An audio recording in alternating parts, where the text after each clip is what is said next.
it's all kicking off now. Yeah, What have you been up to, Well, bad that's the boy? thing, because when I arrived, it was only going to be for 3 episodes, and 3 years later. So there's never been sort of his backstory explained, so we're only just starting to explore it, and he's a bit of a dodgy character. Yeah. Heart in the right place, but... Do you think so? Yeah, I do think he's kind of like a heart in the right place, but he's a bit of a rough diamond, and he kind of always takes the easy option, which obviously sometimes, you know, falls in... And without giving too much away, how rough is this going to get for him? How much are we going to find out about him? You find out a lot more about his past, about people he may or may not have done things to, but also how What, you mean sexually or financially? Both. Oh, yes. But then also how that implicates on his future, because obviously he's now with Nancy, who's kind of his soulmate, and it's kind of like his past is coming back to haunt him. And this But nobody ever has a soulmate that lasts long on a soap, do they? Well, not on a soap, no. I thought you were going to say it in real life. Like, how jaded are you? No. Yeah, I am pretty gay, but in soap world, when you say Nancy's my soulmate... I think, no, see, this is where I disagree, because I don't think soulmate necessarily always has to be the person that you're in love with for the rest of your life. I think your soulmate can be your best friend, your daughter, your son, your cat. You know, if you're lucky, it ends up being your partner. So how does Nancy react to your backstory? Well, does she find out? That's the question. Because will he tell her? Will Colin tell her? Creepy Colin. Yeah. He seemed pretty menacing. Yeah, making him a dark folly was kind of not fun. See that in the script. Yeah. Steve, dark folly. Kyle, not Colin. sure. Now, listen, I read a little report about you the other day that said that you're really, really, really worried about your hair. No. So why is that? No, it's not that I'm really worried about it. It was just that, as an actor, like everybody else on TV, you know, the better you can look, the better it is. Now, thankfully, touch wood, I'm not losing my hair, but my dad did by the time he passed away.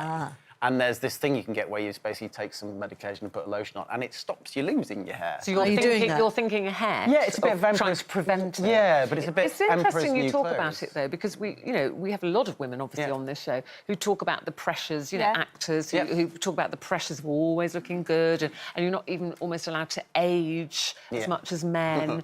So it's interesting to hear. Oh no, we have the same. We have the. I think blokes definitely have the same pressure. I mean, you're seeing Chris Hemsworth, who plays Thor, the other day, was saying he's basically had to work out and be, you know, ripped for the past 20 years. Yeah. I think more and more so now, we are, you know, finding the same pressures because TV is becoming so much more commercial in that respect. Do you think as well you've always got that pressure because people still think of you in that Perspex box 20 years ago? Yeah, the day I walk out with a beer gut. You're a young man, I mean, I hope you won't mind me saying now, but I'm not young anymore. 40. No, I was saying very young then. But, you know, it's almost like they don't want you to age and they see this young man. So when you suddenly don't have the 8-pack, people are disappointed. See, do you have the 8-pack? I do. That's I do amazing. still. But I will probably have it for the rest of my life because I have to do a lot of exercise for a back condition I have. So even when I'm 80 years old, I'll be there almost And as it's a a very rare condition, isn't it? Yeah, yes, it is, ankylosing spondylitis. So it's a genetic autoimmune disorder, which similar to multiple sclerosis, which my character suffers from, which is an autoimmune disorder, whereas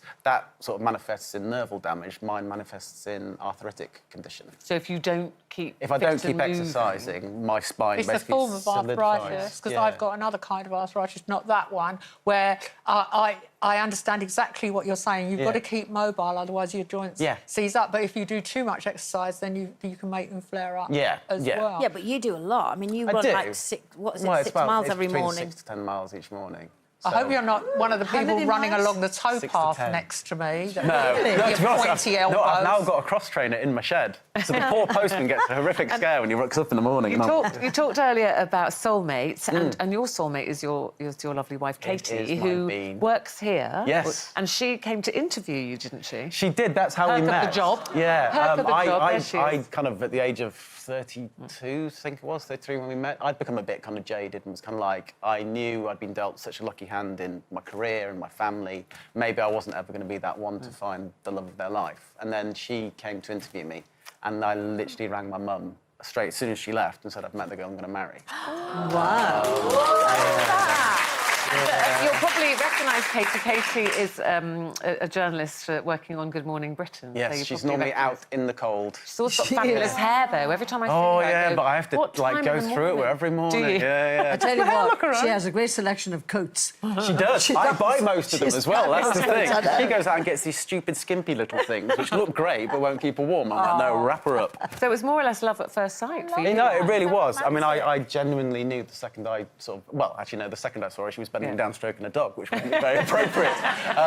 But no, within an hour of meeting her, I knew. And the worst thing was she said to me, you cannot propose to me until we've been together at least a year, because I think you have to wait a year. So you waited? No. Oh. She said yes. No, anyway, I mean, so it I doesn't literally matter. bought the ring a month after we met. Well, listen, it's a lovely story. We love watching on Hollyoaks, which is on every weekday at 6:30 on Channel 4, of course. Adam Rickitt, everybody. Thank you.